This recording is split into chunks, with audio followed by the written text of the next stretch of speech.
Hello दोस्तों, स्वागत है आप सभी का फास्ट ट्रैक इन्फो पर, जहां मैं आज आपको बताने वाला हूं आज की टॉप 15 बड़ी खबरें जिनका सीधा असर देश और आपके जीवन पर पड़ेगा। तो बने रहे वीडियो के अंत तक। तो चलिए ज्यादा देर न करते हुए शुरू करते हैं आज की टॉप 15 बड़ी खबरें। मध्य पूर्व में तनाव और तेल बाजार पर असर। इजराइल गाजा तनाव फिर बढ़ने की रिपोर्टों से कच्चे तेल के दाम में हल्का उछाल देखा गया है। भारत दुनिया का तीसरा सबसे बड़ा तेल आयातक है, इसलिए कीमत बढ़ने का सीधा असर पेट्रोल, डीजल और घरेलू महंगाई पर पड़ सकता है। भारत ऊर्जा स्थिरता पर करीब से निगरानी कर रहा है। अगली खबर, अमेरिका में ब्याज दर नीति संकेत। अमेरिका के फेडरल रिजर्व ने संकेत दिया है कि ब्याज दरों में तुरंत बदलाव की संभावना कम है, लेकिन मुद्रास्फीति पर सख्त रुख जारी रह सकता है।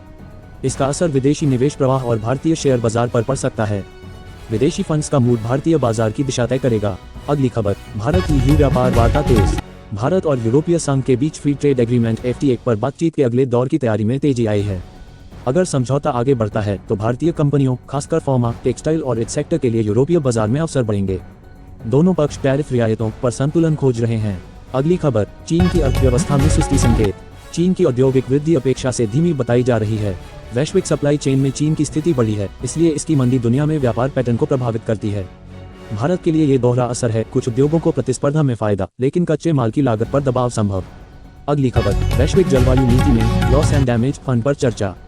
संयुक्त राष्ट्र स्तर पर उन देशों के लिए वित्तीय फंड पर चर्चा जारी है जो जलवायु परिवर्तन के कारण भारी नुकसान झेल रहे हैं।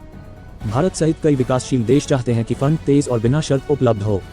ये भविष्य में भारत को आपदा प्रबंधन और जलवायु परियोजनाओं में सहायता दिला सकता है।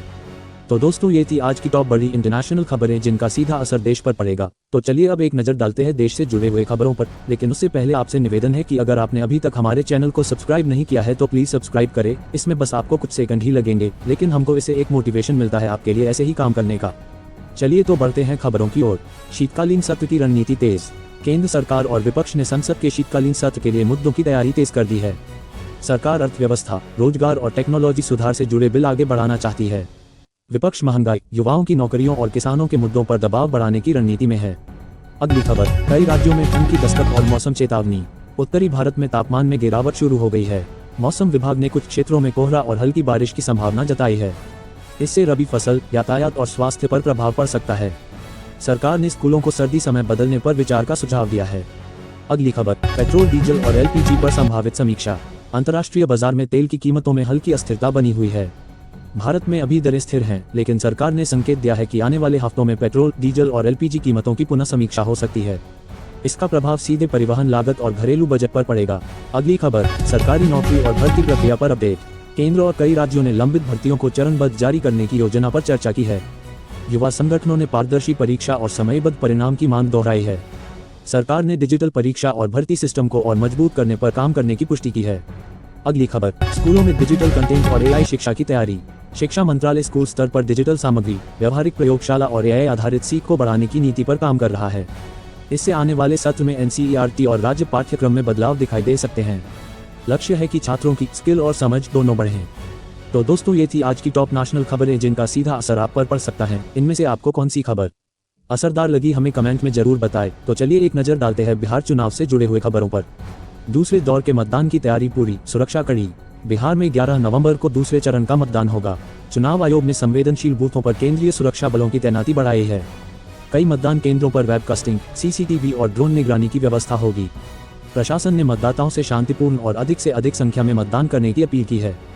दूसरे चरण में ग्रामीण सीटों की भूमिका प्रमुख। इस चरण में अधिकतर सीटें ग्रामीण और अर्धशहरी इलाकों वाली हैं। यहाँ चुनाव स्थानीय काम, पंचायत स्तर की पकड़ और जातीय संतुलन पर आधारित होता है। उम्मीदवारों के लिए गांव स्तर पर सीधी छवि और समुदाय की स्वीकार्यता सबसे बड़ा फैक्टर माना जा रहा है। युवा वोट निर्णायक साबित हो सकता है।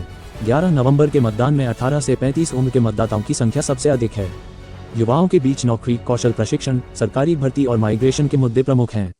सभी दल इस चरण में डिजिटल प्रचार, छोटा भाषण और सोशल मीडिया कनेक्ट पर लगातार काम कर रहे हैं। महिलाओं की भागीदारी पर सभी की नजर। बिहार में पिछले चुनावों में महिलाओं की वोटिंग हिस्सेदारी पुरुषों से ज्यादा रही थी। इस चरण में भी महिलाओं का फैसला सीधे चुनावी नतीजे बदल सकता है। दलों ने महिलाओं के लिए योजनाओं और सुरक्षा व सामाजिक समर्थन के मुद्दों पर विशेष जोर दिया है।